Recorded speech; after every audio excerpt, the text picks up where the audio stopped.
Now the other mode that is available also in exercise called fine. Fine is pretty much the same thing as the length method, except that fine is based on a different assumption when it computes the tessellation.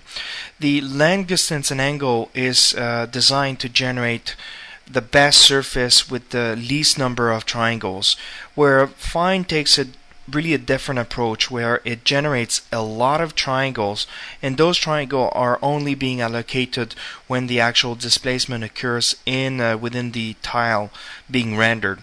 And once the tile is done, the actual tessellation is being flushed out. That will allow to create a very dense and very smooth surface without impacting the memory during the render. So fine is especially designed for this. By definition, if you set fine is based on the edge length. So if we start to increase the value, we'll pretty much get the same setup as length, but except that length here is fairly efficient at doing tessellation, especially if you are using view dependent, for example. Now, for sake of demonstration, and especially the toon shader, because the if I use fine length 0.5 with view dependent, the toon shader will be quite busy rendering all these triangles that are actually smaller than a pixel. So I will not do this for sake of demonstration, but what is important to keep in mind is that to use fine to generate all the very fine triangles when needed.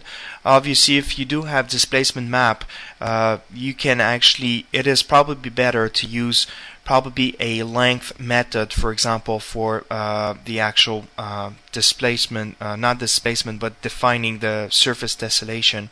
And whenever you go to displacement, to use fine. So surface is the first NURBS to polygons or triangle conversion, and then displacement will take it to the next level by generating fine.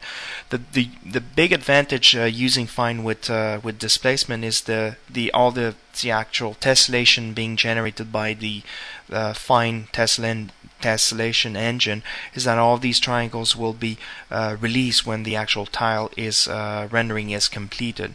So the actual memory remains quite under control as the render progress. So now let's actually go back to surface here and go back to fine and tune some of these parameters here. So we will not see any particular differences in terms of visual, tessellation here compared to length, because it's the same criterion. It's just the way the actual internally the memory is being managed. That this is pretty much where the actual difference is going to be. Now we'll need to complete this session here. I invite you to watch the other session that will talk further about displacement map approximation. Thank you.